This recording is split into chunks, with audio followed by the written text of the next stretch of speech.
Okay,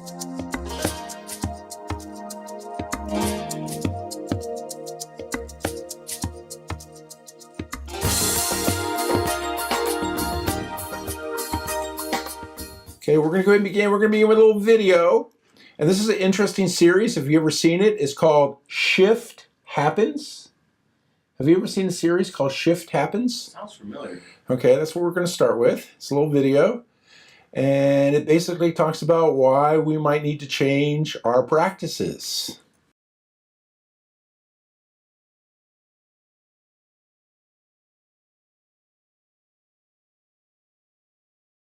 So we're going to start with a little brain awakening as far as activity. And this is a very, very simple activity. I'm going to go ahead and begin. I'm going to have you stand. Okay, and what I'm going to do is I'm going to name two particular characteristics. And either you're going to go to the what I call the door side or the window side. So if you're a morning person like myself, you like to get up bright and early, watch the sunrise, drink your coffee, maybe even exercise, read your newspaper or your tablet, you're going to the door side. If you hate to get up, you're going to the window side. Okay, now this information is important to me because I'm going to be watching Joe throughout today's presentation because he will want to take a nap sometime during this afternoon. Okay, great. Now, next group of characteristics is that if you rather go to the dentist, you're going to the door side. If you rather go to the doctor, you would go to the window side. That's your two choices, dentist or doctor. Okay. Okay, everybody, Dennis. Okay, wonderful. Okay, Joe, give me two characteristics. We're going to go either to the window or to the door side. We could do UC or Xavier. UC, Xavier. Okay, that's the easy one. Okay, great. Okay. Warm weather or cold weather? Where's That's warm, this is cold. Oh, we're all warm after this winter. Okay. Okay, Dr. Bill's going to do one. 50 Shades of Grey. If you've seen her, if you're going to see, you are going to the window side. If you're not going to go see, you're going to the door side. Okay. Must be a male audience today. Okay. Joe, give me the last one for you. I'll do basketball or football. To watch or play? Oh, watch. Watch? Oh, I like football. I know, that's a tough one. I like football. So, okay, good. Okay, Thomas, last one. Let's see. Democrat, Republican. Oh, that's the easy one. Okay, wonderful. Okay, you're off to a great start. Back to your seats. Okay, yourself comfortable, relax. That is fun though. We played like you do four corners. And Yeah, same type of thing. So, so a couple expectations. We will take as far as a break, so we'll return promptly. Active participation, well, because there's only two of you, no choice as far as the participant. Cell phone, please turn off, vibrate, and if you need to take a call, feel free to take as far as outside. And last is, going to learn lots of new information. I'm going to learn from you, and hopefully you may learn something from me today. Okay, so I'm going to have you just kind of group together, since there are only the two of you, what you remember from last session and any new developments as far as at Dater. So go ahead and spend a few minutes, what you remember, talking to each other from last session. The character survey. Yeah, that's pretty much what I remember. And then they had the, we're supposed to, I left everything at school, but it was, remember we were supposed to come up with that one conflict and then how we resolved it. We had the sheet. Yeah, what was it? I think we did our. Remember the first one was the roles, you had the timer and stuff like that. Oh yeah, right. Which we're going to talk about. That was 2 times ago. Yeah, that's 2 times ago. Right, then, we did talk about it last time. And then, but our homework was supposed to do another one. And right, do another as far as particular using the problem-solving process, another particular problem, and come up with a quote solution. We're going to have it do the mandatory parent meeting. That was going to be the problem. Yeah. But they got it. We kind of did it. Yeah, we did it. We came up with it in the letter. All the teachers collaborated, and then administration said no. Okay. So we're going to come actually to the kind of the little process to see how that worked out. Okay, good. So anything we graphed. I like that. We graphed. We had the 4 characteristics, and we figured out where we stood. Yeah, we put it up there on that chart. I thought that was pretty neat. I'm a visual kinesthetic learner. So okay. I remember that pretty clearly. Okay, good. Okay, great. And I found out it was a weenie. So I don't want to go there. Okay. No. On the graph, I let Oh yes, Other yes. You were people talking. get- Yes, you were talking about as far as how you resolve conflicts, and there was the assertive, and there Thank was you. conformatory. We And wasn't then- one of the words. Yeah, Whether yeah, you like just yeah. let other people. You let other people make walk all, or decisions. make your Yeah. decisions. There was actually 5. We're in the 5. There was 5 different styles to resolve conflict. Remember as far as the 5? I can't remember the names. Okay, one is that basically you let people walk over you. Mhm. Okay, so basically, as far as you always give in, and then the opposite of that is that the person then would be as far as like a tank, and they would be authoritarian, and they would just kind of roll over you. So that's 2 of them. Remember the other particular 3? Okay, one was that you avoid, that neither quote group deals as far as with conflict, and just avoid conflict altogether. And then the other 2 are actually the 2 that we want you to actually look at. One was compromise, okay, where it's kind of a win-lose. You win a little bit of what you want, but you also lose. And then the last was win-win. I used the example of the orange. Is that by discussing and talking about it, listening, and problem solving together, is that it might be a win-win situation, and both of you get as far as the ultimate amount, as far as what you want. Okay, good. Great. Anything else you remember from last time? Okay, any new developments since we last met, other than class being canceled again, and UC losing? Oh no. Yeah. That was And you were at the games. And you were at the games, right? Both the games. Yeah, Both the yeah, that games was- that- exciting. It was an exciting game. Yeah. So they lost at the close to the end, right? We're losing our math teacher. That's For the 7th and 8th grade? We're in the 7th Just grade. 7th grade. Just 7th grade. She's going to do just a different subject. So Oh, okay. In 7th, 8th grade, or just all together? Different grade it'll levels? be in 7th and 8th grade. So Okay. she says she'll be with us, but you know, She'll be like, literally with their team. Like, she'll be on their hallway because we're kind of in our own area. Okay. She's gonna do math encore, which is like a little bit more technology. I mean, everyone's just scared of Park. I think Mhm. you know the scores counting for them, Right, right. With the And new it- as far as assessment instrument, right? and then how Yeah. she'll be scored. Yeah, so it kind of sucks because she's literally in between our rooms. So it's nice because I can tell when there's a sub because the kids are crazy when there's a sub. So it's nice because she's that authoritative person. Yeah, it's very nice. Um, She's been doing this 26 years, I And think. she's going to be leaving your particular team or your area. Yeah, Yeah, so we're gonna really miss her influence, Okay. impact. Any other interview. new develop? Did you hire a new person yet? No, but No? we were. It was nice because it shows you how strong our team is. Because I don't think a lot of teams usually do that. With we had the principal sitting in with the AP as well, interviewing new candidates for the position. So it's Okay. nice because our whole team was sitting there. Okay, so you haven't selected one, or you We selected kinda one told- and you make a recommendation? Yeah, we kind of made a recommendation. Okay. But it's really, I guess, the principal who's on call. Okay, the administrator. Okay, wonderful. Good. Any other new developments? Okay. Well, Dr. Bill has an interesting one. Since we met last, I happened to be on my way to Vegas after going to Florida.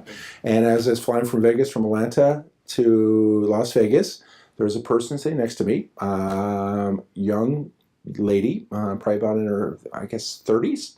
And she happened to be a consultant for IBM. And she's actually in charge of the international part of IBM. And they actually are revamping as far as IBM's complete program. I don't know if you heard, there's been a lot of layoffs and they're revamping as far as their complete restructuring, their complete program. And she now is working as far as with a collaborative team. And we were talking and she discovered as far as I did a lot of work as far as on collaboration. And she asked me if I was interested in doing some work as far as with IBM with her particular collaboration team as far as in the future. I said, yeah, I'd love to. So I sent her some information. So I might be an international consultant as far as for IBM. really? Yeah. So I might be up and leaving CPS as far as the greener pastures. Okay, wonderful.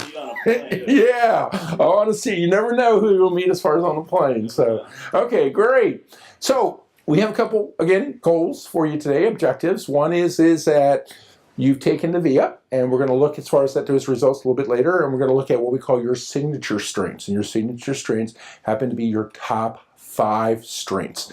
So we're going to look and see as far as what they are for each of you, and also for the team, kind of collective, because Joe says we have the results for the whole team. Okay, and then that's the second piece. We're going to look at your collective strengths as far as the team. And last is continue to build, even though you have a great relationship. The idea was to continue to build as far as the teams, We had some team building activities in, but because it's only the two of you, probably won't as far as implement those You do a particular pretzel, activities. So We don't even do any of that that touchy feely stuff. That's a big part of the teams. Yeah, that was back in the first one. I touched your thigh. That's all I know. That was the remember with the human knot. The Gordian knot, we call it. So, okay. So good work, but I think we need just a little more detail right here. So then a miracle will happen as far as regarding collaboration. Okay. So we talked about problem-solving process, and that was 2 times ago. And we talked about, as far as, first of all, the 5 roles of the people as far as on the team. So I'm just curious, have they changed? Are they still the same? So who's the team leader? Joe. Okay, who's the secretary? We had it was recorder. Recorder, right? That was me. Because what it is like, if this is the room, I'll just be on the computer. Like, we'll all be collaborating. I'll just be typing it up. Okay. Recorder, and then there was something else. Timekeeper. Timekeeper is Mr. Thomas. Okay, Mr. Thomas is and the then timekeeper. The focuser is that math teacher we were talking about. Like, if to stay on track, she'll be like, "Is that on the agenda?" Or, and then Okay, and she's good about that. Get back on Okay, keeping you as far as back on track. Okay, great. And then the second part of that is that's the quote steps for the problem solving piece, and you have that packet. And then we wanted to look at the new particular piece that you did. So we're going to kind of look at what you came up with last time. So Joe, you mentioned as far as that when the team got together, you were going to do something regarding working with parents. Go ahead and tell me a little bit more about it. It was, I guess it was really, you and Demetra kind of came up with the idea of wouldn't have like a parent, or maybe it was more Demetra, of having a parent meeting with like students. I don't want to use the word slacking, but I guess not showing, what's a nice way to say it? Their grades didn't matter to them. Yeah. Okay, so they were motivated or we excited. were frustrated that these kids were failing. They didn't care that they were failing. Okay, how many kids, as far as I'm just curious, in 7th and 8th grade, as far as 30 kids, right? About 30 kids. We teach about 140 or so. Okay, so it was about 30 that you were concerned about. Okay, Yeah. So the idea is to meet with their parents. Have them come in during the day to make it how she worded. I guess they did it at a previous school. But not to make it hard on them, but just so they knew like it was business instead of us using our own time after school to do it during before work was off. So they'd come in at noon or whenever we had lunch or something like that. Okay, and meet with the team then. So was it a whole group of parents, or just one parent would meet with the team? A group of parents. There's 30 parents would be invited to meet as far as with the team and discuss as far as how to get your kids excited, motivated, as far as to achieve okay. So you planned. You had the letter written. Mm-hmm. Okay, and the dates. We originally said that kind of brought it to I think we had an original date, and then we said we had conference night. Okay. And we were going to do like a half an hour beforehand, and then Demetra was like, "That's not the point. The point was to get the parent to have to call off work to come in and to spend their own time to come in and meet." And then I guess the big thing was, what was the consequence if they didn't come in? So we were asking if there was like any way to removal or have the parent come in so the child in class or whatever it was. And our AP said, well, if they can't even come in to have an official document IEP signed, so how are they going to come in for behavior? So I guess that's how it kind of just ended, right? Because she said we can't make it mandatory. Yeah. Can't make it mandatory. So there was now instead of a consequence, did you think as far as some type of acknowledgement or positive reinforcement type of system as far as to use to kind of get them as far as to come in? Because I don't think we considered that. Okay. That could have been, yeah. Because a lot of times as far as that will actually motivate more than some type of negation or adverse as far as type of conditions. I think we should have thought that. Okay. Okay. So that kind of fell by the wayside regarding as far as. Well, after she said she couldn't suspend him or whatever, so it was like, what was the point of the kid? Okay. Okay. Now I want to go back and then. Yeah. I think we were frustrated that we weren't able to make it mandatory. Just kind of said, screw it. Okay. Now, as you go look through as far as our second question is how we evaluate as far as the solution is that it talks down here as far as what can you do anything with that now? I mean, is it dead in the water? It is now, yeah. Okay. So it's completely as far as by the wayside. So like even talking about using some type of acknowledgement system to kind of recompose it as far as a problem-solving piece and say to the assistant principal, how do we use some type of acknowledgement system to get them in and to reward them as far as for coming in to meet as far as during the day to talk about as far as their child. Yeah. I mean, we did send home a letter for intervention for them, like, if they're about to fail. So I guess, that probably hit a majority of those slackers anyway.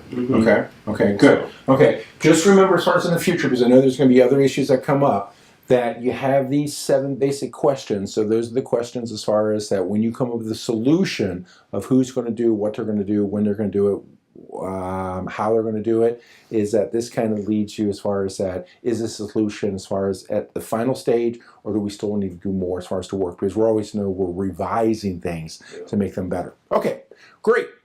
Okay, so now just a couple things as far as about collaboration is that we know as far as that collaboration, as I mentioned, even with IBM, is a big push as far as in today's society, especially in the workforce. So we know how important it is. There's a famous psychologist as far as from Harvard, and he talked about as far as collaboration, and he says as far as that one person as far as working is not as good as a team of people working, because you pull in more quote strengths in addition to intellect to come up with better solutions. Okay. And then the other particular thing as far as about collaboration is that a lot of collaboration today, and this is also what I would encourage you possibly to think of, because a lot of times there's one of the restrictions about collaboration is time, is to do it as far as through technology. Okay, so for example, if there's a particular issue, Joe, you being as far as his team leader, sending out as far as that this is what our concern happens to be, and then when people get the opportunity, providing as far as feedback as far as to the particular concern, why it's occurring, and more importantly, solutions. And then Joe letting all those solutions out that people, again, take a look, kind of vote on, and that's actually what the model of society is moving to, is collaboration through technology, because we don't have that infrastructure. Now, you guys are lucky because you're in the same, quote, hallway, if I'm not mistaken, but a lot of times as far as time is an issue, and we found out using technology works very, very well. So these are, from a technical point of view, what people can collaborate on through technology. Okay. And then the other particular piece as far as about collaboration is for 30 million hits. Says a hot topic in society today, especially the workforce, regarding collaboration. And it helps you, again, become more critical as far as in your thinking, getting feedback from others regarding collaboration. And then to succeed, the most important thing, we need to hold everybody as far as accountable, as far as that this is our plan of action, this is what people agreed to do, and this is how we're going to make it happen. Okay, now with that in mind, we are going to talk a little bit about communication. And as you can see, as part of collaboration, communication is a main component of all the models of collaboration. You always see communication. That can people as far as communicate. And this is a communication model that I pulled up. I used it as far as for conflict resolution. And as you can see, there's lots and lots of places where communication can break down. First of all, let's say Mr. Thomas has an idea, okay? And you're going to communicate as far as to Joe, either through words, picture, something, that particular idea you have. You transmit it as far as to Joe. Now, Joe needs first, he needs to hear it. He needs to read it, or he needs to then feel it, and then once that, he's going to interpret as far as what the meaning happens to be, and then he's going to act on that message. Now, very interesting, and again, we have a larger group. You remember the old telephone activity? Well, I've done this a number of times recently, and it's amazing as far as with the message that I have, a one-sentence message, how again, confused and how distorted it becomes, even though people are hearing the same thing, from one person to another, is how it's misinterpreted as far as it gets down to the end, because it's always based as far as on your beliefs and your makeup and how you're going to interpret as far as information coming in. So interesting thing. Okay. Now, do we do this activity? Okay, because it actually works into communication. Okay, we're going to do this little activity. I'm going to give you each a piece of paper, and I'm going to have you write down those 5 sentences, if you could. Okay.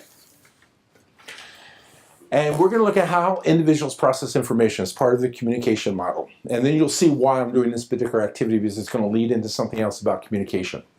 Okay, So after you write down those 5 senses, I'm going to have you write down, what do you think for each of those senses the total impact of the message happens to be? So your total is going to equal 100%. So when you're communicating, or when a message is communicated, or when an individual processes information, how much information is processed by sight, hearing, touch, taste, and smell. And your total needs to equal 100%. This is based on 13 different research studies. Okay, so go ahead and see what you come up with. And then we'll compare, and I'll share with you what the results are and how it's tied into communication.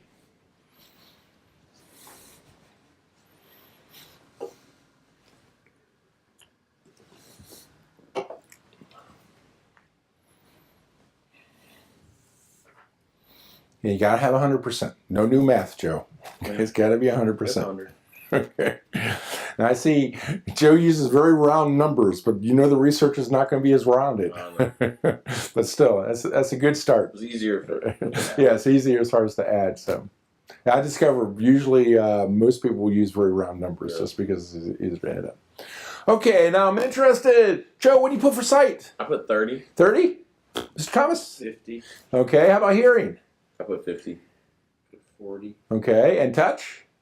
We both put 10. Okay, because touchy-feely is not, quote, our arena. Okay, taste? I put 5 and Mike put 0. Okay, and how about smell? Same thing. Okay, now, I'm going to do 2 little experiments because you're not going to remember the numbers, but you're going to remember these 2, quote, little activities. Here's my first one. Just go and close your eyes for a few minutes if you could. Close your eyes. And as you close your eyes, I want you to think of a tree. Think of a tree. Open your eyes.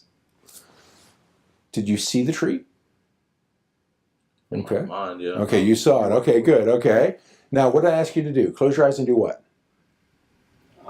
You asked me to close my eyes and think of a tree. Yeah, I asked you to see a tree, but both of you saw the tree. How many of you heard the leaves whistling in the wind? I did not. I thought of more of like a picture. Okay, good. How many of you touched the tree? I did not. Could have been apple or orange. I give you no parameters. Anybody taste the fruit of the tree?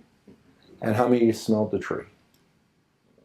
Okay, second little experiment. I happen to work with deaf students. I have wonderful signing skills. I used to coach them in high school soccer. Tell them this is what I want them to do, send them on the soccer field, and guess what? They do nothing I tell them to do. So I know we have a communication problem. I want you to do exactly what I tell you to do. I want you to make the sign for F in sign language. I want you to take that sign F, and I want you to go ahead and place it on your chin. Okay? Where's your chin? Chin. That is because when we process information, guess what? 75%. Okay? So you were right. Yeah, he's very, he was only 25% off. 13% through hearing, 6% through touch, 3% through taste, and 3% through smell. That's what the research says when we process information. Okay? So when you ask me how do people listen? They listen with their eyes. That's the primary means as far as in processing information.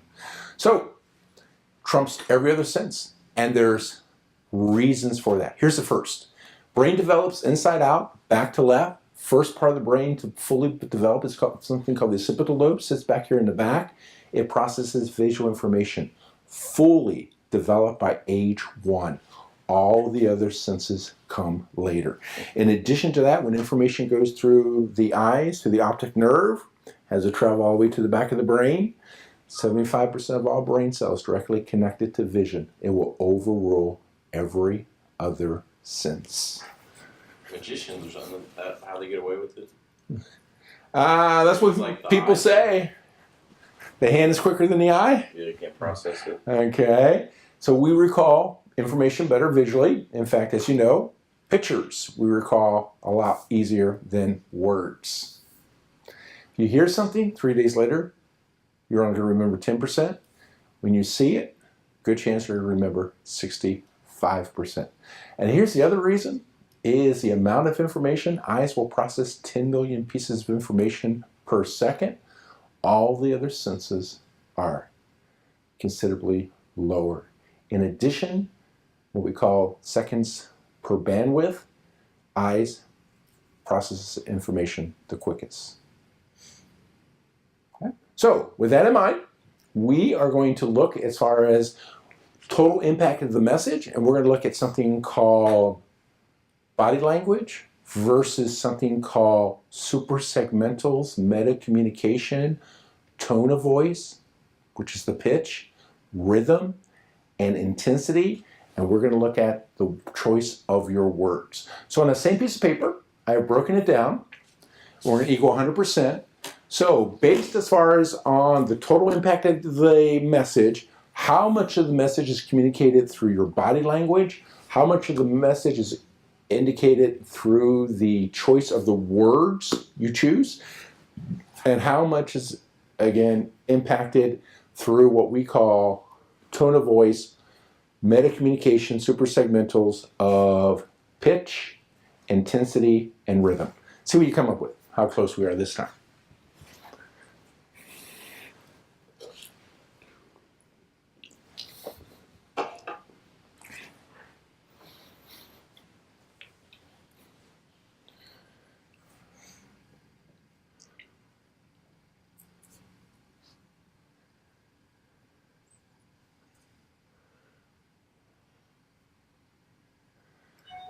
Okay, Joe, body language. I did 75. Okay. 60. Okay, and choice of words. Only did 5. 15. Okay, and tone of voice. 20. 25. Okay, research says 55% body language, 38% how you say the words, and 7% the meaning of the words or the choice of the words, okay, according to the research. So as you can see in communication, that visual track is extremely important because body language actually has a great impact on the message you want to deliver. That's amazing. I mean, the only reason I guess that is because what you told us. About the visual channel, yeah, About the visual visuals, channels, so- yeah, because I thought that's why you see the connection as far as how it's all That's still interrelated. amazing. The body language is that important. I mean, just think about the kids. You know, if a kid comes in, I don't know if you see it, but like if Miss Jones shuts them down, they come in like sitting there like all upset. You know, it's like I didn't do anything to you. You come in like that. You know. I see it from the opposite perspective. My body language impacts them so much. I mean, it's just unbelievable. Well, if you're interested in what you're teaching and they see you're excited, Yeah, they get excited. Yeah. And if they know you're not having a good day, oh man, They're going to pick it's up time to go because to war. yeah, the impact. So again, just to let you not only as far as working with your students, but also working as a team and in collaborating as far as these key components regarding communication. Okay, because speakers can say 120 words per minute, you can actually listen and absorb close to 800. What that means for us is that we have to slow down our listening cycle because we can listen a lot more as far as, and we can quickly as far as speak. And then as you can see, regarding as far as what we see, the singles as far as they're communicated, 250,000 facial singles and 700,000 physical singles as far as in communicating with somebody else. Okay. that's a vanilla ice. So Stop. Go over it and listen. So, and then be clear about what it is to be done. And this goes back to the team as far as who's going to do, what they're going to do, when they're going to have it done, and how they're going to do it. And make sure as far as that everybody's on the same page. Did you know there's lyrics from a rap song? No, The late 80s. no. What's the name of the song? Remember? Ice Ice Baby, right? Yeah, I said. Yeah. Oh, how about that? I'll look that up and put that in my presentation. It's great to have it come up as far as when that sign comes up. Like Vanilla Ice there. Okay, that's great. Okay, now, last two things until we get into new information, but this actually is connected because there's a big movement as far as in psychology today, as you'll see, and it's all started by this guy by the name of Marty. He used to be the president of the American Psychological Association. He's from the University of Pennsylvania, and he developed a concept called positive psychology, focusing on the positive, the assets of your team and of your students and build upon those particular assets and strengths. So he wrote a book. It's called Learn Optimism, and basically he says that everybody can learn to be optimistic and to have hope. And then it follows as far as another particular interesting series, and it's through Carol Dweck. Have you ever heard of Carol Dweck's work? She's written something on mindset. And she says that there's two different types of mindsets as far as that people will have. One is the fixed mindset. If you have the fixed mindset, what you're thinking or your train of thought is that that's the way it is, that's who the person is, that's their genetic makeup, that is their level of intelligence, that's the way things are. As compared to the growth mindset, it's not based as far as on how smart you are, it's based on your effort, determination, persistence, and now the key word that you'll hear is grit. If a person is going to be successful not only in school, but also in life. Now, very interesting, there was a very interesting study that occurred based on Carol's work. MIT, which you know is Massachusetts Institute of Technology, located right outside as far as Boston, is they had a huge problem with suicide rate with their incoming freshman class. Because as you know, most of those particular freshmen, when they were in high school, they were at the top of their class. Straight A's. Am I correct? They get accepted into MIT, first quarter, first semester, guess what they got on their report card? FDs. Yeah, FDCs. And guess what? Couldn't handle it. So they discovered they had a higher suicide rate than other universities. So, based on Carol's work, they decided to put it into practice. So what they did is that first semester, they did away with grades. And then all new students who came in took a class on mindset. Basically, relearning that's not based as far as on how smart you are, but it's based on your effort, determination, persistence that determines as far as what your grade and what your level of achievement will be. And guess what happened? After putting that program into action, their suicide rate dropped back to normal with other universities. So even at MIT, we're able to put that as far as research in. Highly recommend, not only as far as for your team, but all of Data might be very interested as far as in that research as far as on mindset. Because from my perspective, especially as educators, we need to have the growth mindset because we need to believe that change is possible. And those key characteristics bring about change. Okay? So we're going to look at some Marty's work as we come through here. And we did trust. We talked about trust last time, am I correct? And we did that trust activity? Yeah, we're blindfolded. Yeah, we blindfolded ourselves? Okay, good. Okay. So here's what we're going to do. I'm going to have you talk about what is the most important lesson you learned from one of your teachers in the past. As you were growing up, going to school, I want you to just to spend a few seconds talking about what was the most important lesson you learned from one of your teachers. It's been a long time and I didn't really pay much attention. Yeah, this doesn't have to be one from each grade. Just one teacher, as far as in particular, that you think you truly learned something and you connected with. I remember it was just, you could tell her name was Miss Carter. She was my third grade teacher. You could tell she really cared. Like when it first snowed, anytime it first snowed, we'd all go into the teacher's lounge and have a hot chocolate. So like you're like, oh, okay, so you'd always be like looking out to see when it first snowed. And then she also did an overnight at the school where we slept in the gym. So we went up to the computer lab and then we come to the gym and play and we all slept. And then the next morning we went to the teacher's lounge again and had like, oh, what's so cool in here? And have like donut holes or whatever. So she actually, I feel like it was more caring or showing us she cared. Okay. And now thinking about it, I was like, man, I don't know if I could spend the night, and I mean, she stayed up the whole night. Putting it together. Yeah, putting it together and all that stuff, but just knowing how much she cared for us. I don't know if it's a specific lesson, but just like her. Okay, no, perfect. Okay, so Carrie, can you remember from a particular teacher? Lesson you learned from a particular teacher. Lesson I learned from a particular teacher. And you usually centers as far as on who our favorite teacher happened to be. Yeah. So. Yeah, my favorite teacher told me not to be so argumentative and difficult and obnoxious. Okay. That was very helpful to me. Okay, great. Okay, so we have 2 as far as particular It ideas. was like 7th grade, so. Okay, wonderful. Now, on the particular themes as far as you talked about, caring and also working as far as on your communication skills and trying to be more social with people, am I correct? Okay. What particular lessons were not included on your list? Well, there was like no content. Okay, no academic content. Okay, you both talked about as far as, quote, social intelligence and about caring. Absolutely correct. Because educating the mind without educating the heart is no education at all. And that brings us as far as to the shift, what we call in psychology, but hopefully as far as in education, but we're not quite there yet. And we have 2 models. One is called the deficit model.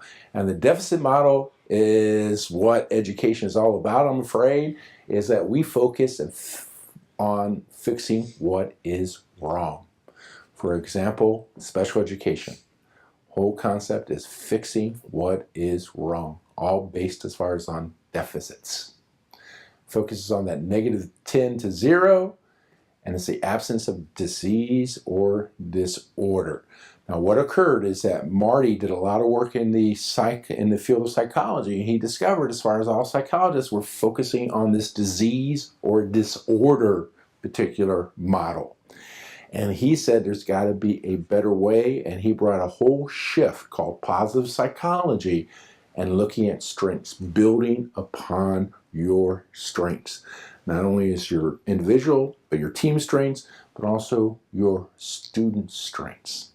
Their assets and building on. In that particular model, we are looking at enhancing well-being, engagement, and most importantly, sense of purpose. Okay? So with that particular model, we're looking at the existing strengths and looking at positive relationships and engagement, what collaboration is all about. So we know this model works very, very well, not only as far as in the field of psychology, we're hoping in the field of education, but definitely as far as in the corporate world, because it works about relationships, building on people's strengths. Okay? So, interesting. James Heckman, famous as far as economic, he looked at basically education and what needs to occur to help children succeed, students succeed. And in his particular work, he said that everything focuses on the cognitive, academic achievement. Am I correct? In fact, when you guys were talking, the first thing you were talking about, you mentioned something called the Parks, if I'm not mistaken, Park testing. which is basically the Parks, Joe, is about what? End of the year or all academic. Yeah, all academic as far as our whole meaning, purpose of life in school happens to be academia. Am I correct? Okay. So, he says, got to be more than that. And here's what he did. He looked at 3 different subgroups. First subgroup, high school graduates. And he discovered that the high school graduates, most of them graduated, so did well as far as on ACTs, and they did well as far as on the report cards, so they had higher cognitive ability. But then he also looked at likelihood to succeed further in life. And he called these the non-tangibles, the non-cognitive things that occur as far as in school. For example, Joe, I know you used to coach, right? Mm-hmm. Athletics is a big part as far as school. Working, being on the team, important stuff as far as in life. I hear Nick or Mick Cronin talking about all the time. Talks more about sports, about preparing his athletes for life, correct? So lots of things as far as occur in school that basically helps further success. So where he made a comparison, he looked at high school dropouts. They got their GED, so that it had that higher cognitive achievement because they passed the GED, but they didn't have all those wonderful other activities that occur in school. And they looked at as far as high school dropouts, low academic achievement, and also low, quote, likelihood for future success. So these non-cognitive factors have become a big focus in today's world. And what they're discovering, these are the things that determine and predict success. Self-regulation is a better predictor than IQ of success. Okay? And this is what we call the grit. I mentioned the grit stuff. Perseverance, gratitude, hope, perspective. Okay? important for predictors of high GPA.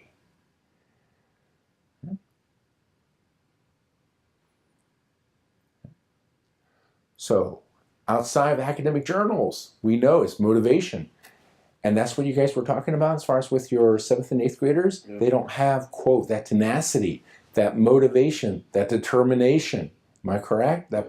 We're still trying to figure it out. Yeah, still. But we know. Guess what? Things for your group to kind of bite on, chew on. These are the things our kids need to be successful. How do we make them happen? Because the research says these are the determination variables that determine whether a particular student's going to be successful or not.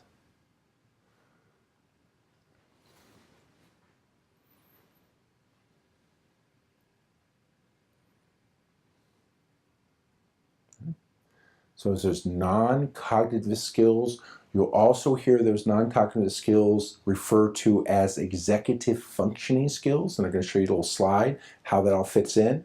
And they're also referred to as the strengths, the assets, those non-cognitive things that students need to be successful. Okay? So first of all, we know every content area. Joe, I want to say social studies, was it? He's social science. Okay. So in science, you have your content area language. Am I correct? Mm-hmm. And in social studies, you have your content area. So for example, I threw music up there. I'm not a music person, but my one friend is, and he says, well, then there's a couple things as far as related to music. Am I correct? Terminology, language. Also, if we had people as far as who were in the area of literature or English, there's a couple things as far as regarding language for literature. Well, there's also some language that we need to look at regarding strengths. You see, a lot of people talk about strengths, but everybody's not on the same page. We don't have the same common language as far as about what strengths actually are. So this is some of the research that led up to it, because throughout history, people have attempted to define what is character. Guess what? Benjamin Franklin. He had something called personal virtues. And those are the initial things he came up with that said a person was virtuous. Okay? How about that chastity stuff? Wouldn't go over too big today, would it, Joe? Okay. Silence. And then, how about the British Royal Navy? They also had a list as far as finding their core institutional virtues of what made a person.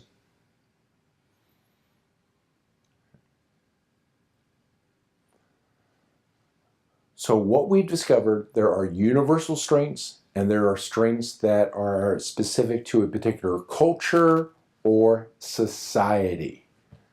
For instance, some cultures emphasize individuality. Some cultures emphasize conformity. Okay? So what occurred is that, and you see there's Marty again.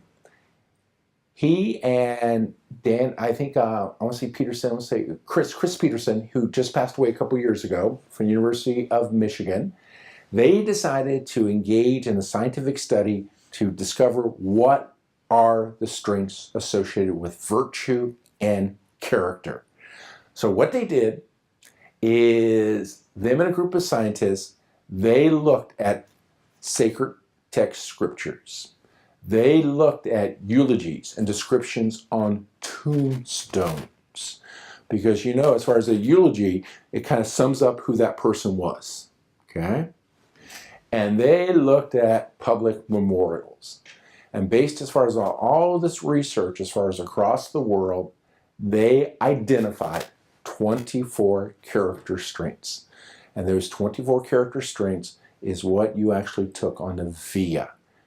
So before we actually look at what those character strengths are, I'd like to show you a very little interesting video. Came out as far as last year, and it's called The Science of Character.